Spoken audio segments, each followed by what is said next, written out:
Hello everyone, Luke Smith here, and just mute that.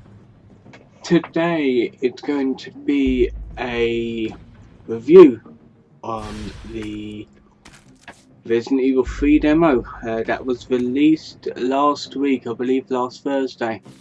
Today is the 27th. It is a Friday. And yeah, I'm going to do a review on this. You're seeing some gameplay that I recorded. I streamed it on Twitch and then I downloaded the gameplay and posted it up. I have my full play session on YouTube at the moment, so go and watch that. It's a little bit laggy at the end, like desynced at the end, but I found out that pausing the gameplay, like pressing the share button on the PlayStation 4 controller, kind of desyncs everything when you go back on there. So I'm gonna make sure I don't pause the actual stream by doing that anymore. So yeah, we finally got the demo. I'm recording it today because it's gonna be a week before the actual game released. Actually showing now some posters here. In the subway when you start off the demo, there's like a 4-4 break of a Resident Evil 3 poster to remind you of its release date. There's also a Dr. Light and Dr. Riley Mega Man poster, as well as Terminator and Alien related posters there as well. So kind of good for the Easter eggs. It's jam packed of Easter eggs. This is. Yeah, this game. I'm just going to go through what I like about it. Well, for one, it basically keeps the same controls, the same schemes as the Resident Evil 2 remake, like item management. Even though if you go to the inventory screen, it's laid out differently, but it's more or less the same thing. You can map your weapons, you can do this, do the actual item boxes, like really boxes of the items is in, have rounded edges so it looks more cleaner and it's more smoother. Oh yeah, have a look at this. Look, these characters look like the M&M characters off of the M&M adverts. That is clever. I mean, it's probably referencing something else, but that reminds me a lot of the M&M characters.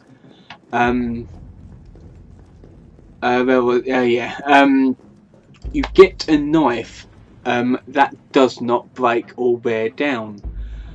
That is another good thing. I mean, yeah, you'd have to keep a knife with you everywhere, but it is good for close quarters. However, when I actually use a knife, or when a knife is used to destroy an enemy, it's like stabby, not slashy, which is I'm not really keen on that because it takes longer to like kill off an enemy with it. But I suppose it's good to get rid of them, to stun it and move on. Yeah, it doesn't break, which is good, and it's also useful because it has this looks like the game has or from the demo anyway, wooden crates that you can smash open with a knife or a gun or whatever, and you can get ammo inside. So it looks like they took that element from Resident Evil 7, so that was cool. I'm not quite sure why they didn't include that in Resident Evil 3, in Resident Evil 2. But I suppose because Resident Evil 2 was in development before 7, I'm not quite sure. But anyway, we got them here. You're seeing one right there. I'm holding a knife up there. We have, it looks like in this game, I mean, I'm pretty sure it's going to go on until the the actual full game, more bobbleheads, even though I was almost certain that we was going to have bobbleheads and it was going to be the Mr. Raccoons, but these ones are from Toy Uncle, which is a toy shop in Raccoon City, which you'll see when they go outside, and they're called Mr. Charlie's. I'm not quite sure what happens if you destroy all 20 of them in a demo, because I didn't find them all. And I have actually replayed this and I still couldn't find them all because you have to do certain things to get certain ones. But I am not quite sure what you get. I know there's no achievements in demos. There we are. You can smash them with a knife if they're close by. But I'm pretty sure in the game they'll unlock an achievement and you'll probably get like, I don't know, dual knives or Tommy guns or whatever. I'm not quite sure, because in the Resident Evil 2, once you destroyed all Mr. Raccoons, you get infinite knife, which was cool. Yeah, so I've gone past it, but as soon as you walked in, there we are, you see it there. There's a puzzle. It looks like the clock tower puzzle in the original game. So I'm hoping, also, I mean, there you could not interact with it, but I'm hoping in the main game that it actually like opens up to reveal a key or like a gem to put somewhere. I'm not quite sure, but it's so interesting to see where most of these things go, and most of them do. Another cool element is something that they pulled from the original Resident Evil 3, which is the dodge mechanic. You've seen it when I first started the demo on. If you want to hear this with sound, again, just go onto my channel, just go through my videos and find the actual demo playthrough, and you'll be able to see it. But you can like dodge left to right, backwards and forwards to like dodging enemies' attack. There is also the perfect dodge, which I haven't mastered yet, and I need to, especially with Nemesis about, which is basically a roll and you auto aim the enemy so you can shoot it. I haven't mastered that yet, but I need to.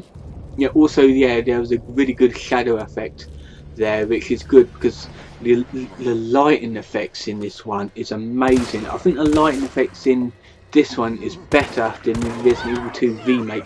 There we go, there's another element which you can actually pound the X button to knock an enemy off quicker, mostly a zombie. Now, if you do not press the X button, it will just keep gnawing at you and make you lose more health. However, if you mash it really quick, he'll only like bite you once, but you'll get him off really quick, so you'll lose less health with that. The inventory screen is easy to manage. There's also options to press L1 or R1, which is the exact same as Resident Evil 2 Remake, to access your files and your map. So that is excellent, and the map is more or less the same as Resident Evil 2 Remake, and the file system is more or less the same too. Like I said before I got off track with the dodge mechanics, the lighting in this game is incredible. Like I said before, it's better than Resident Evil 2 Remake. It's amazing. The shadow effects as well as the sound systems, what they use to make the audio and the sound and the music. Yeah, for some reason I did that and it desynced it. I really hated that, because I didn't know it actually desyncs the audio, but I will learn from my mistakes and I won't make it again next time. And something that I want to get out there, I may stream this, I may not, I'm not quite sure, but like I said in the at the beginning of the footage, last demo playthrough, I'm gonna just play it by myself so I can basically explore all the details, try and get all the Easter eggs and stuff like that, going at through my own pace, and then make a review video of it. That's what I'm going to be doing. But streaming a demo is perfectly fine because demos are short. It took me like 17 odd minutes to do this demo, mainly because I just did it without like looking at personal details of like posters and like storefronts and stuff. This is another good thing. Also, you did see earlier on I shot a barrel and it blew up the enemies. I can't remember if that was in Resident Evil 2 Remake. I don't think it was, to be fair. I really don't think it was. Also, as you saw there, you can shoot a electrical component and you can basically electrocute the enemies or stun nemesis that way. So that is cool.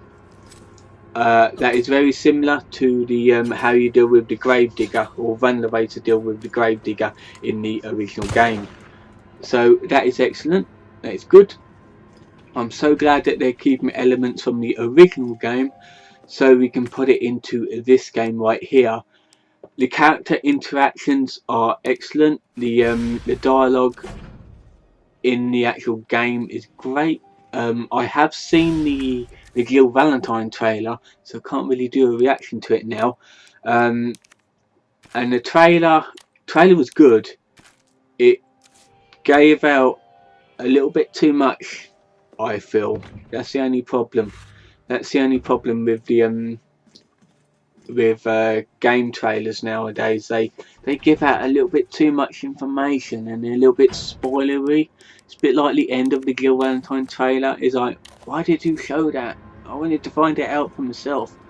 But unfortunately they did, so we're gonna just gonna have to live with it. Hopefully that'll be the last Resident Evil trailer they will put out for number 3. Another point that I want to make out is, as it's the 27th, the beta of the Resident Evil Resistance demo was released today. Unfortunately, I wasn't able to try it because I don't know if I'm too early or too late. But I have actually downloaded the demo on my PS4. But when I click start on it, it says, "Oh, beta is not available yet." So I'm guessing I have to wait. Servers must be too busy. I don't know, but at the minute I just feel like just deleting it and just waiting until Resident Evil 3 gets released so I can download it from that. So yeah, around here, another thing that I want to talk about is the streets of Raccoon City. At last we get to explore the streets. They're amazing and I really hope you get to explore more. I wouldn't have thought this was like an open world Raccoon City. I mean, yeah, that would be amazing, but they'd have to like limit it somehow because this is like a 20-something gig game. So if they wanted to make it an open world, it would be like up to like 50 gigs or something like that. So they'd have to limit it somehow. Also, that's another thing that I had with this demo. I think it's this game, because it's like more or less action based, more to the action side, action horror. The enemies take a lot more to kill. It's like you can't get like a perfect headshot on them anymore. I mean, yeah, you can like hover the aim on them for a bit and wait for it to shrink down to get like a critical, but for some reason it's really hard to get them killed easier. But I'm guessing this is like the automatic difficulty on this. This is basically normal difficulty. But when I get the game, I'm just going to play through it on easy mode, on like baby mode, with assisters on, which is how I did Resident Evil 2, so I can basically get used to the gameplay more and make it easier to myself, and I can work myself up the ranks.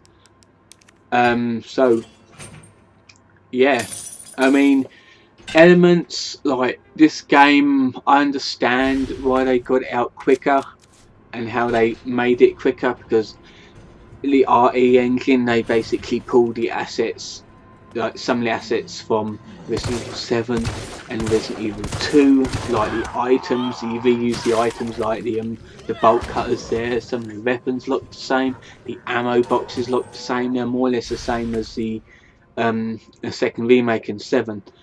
But you got to realise that they had to scan more and more in, because this is a bigger game and it uses more different items as well, so that's pretty good. There's also, I do know that there's Kendo and Marvin in this one, as well as Tyrell and more Brad and Murphy and Marvin that has got a more extended plot line in this. Hopefully don't kill them off too quick, because you got to grow to like characters before you can actually kill them off, because if you kill them off they'll be a bit pointless. So yeah, I mean, I'm pretty much done with this chat on this demo. 15 minutes. I might as well go on to the end. So what do you think of this game? I mean, I thought it was like, well, it's demo, because I thought it was like brilliant. And this one here, I really thought it was a puzzle. I'm like, yeah, don't give me a puzzle in the demo, please. I don't like that sort of thing. But you could see the atmosphere. Look how dark it is. You can easily put like a hunter in here. Now I do know the actual confirmed enemies that are in the actual full game when it comes out, and it's going to be good. It's going to be scary. It's going to be difficult. Hopefully it's going to have like a difficulty curve in it somewhere, so everyone's going to enjoy it and like it. So yeah, I think I'm going to leave it here. I'm going to leave it on a cliffhanger, actually. So yeah, until next time, see you guys.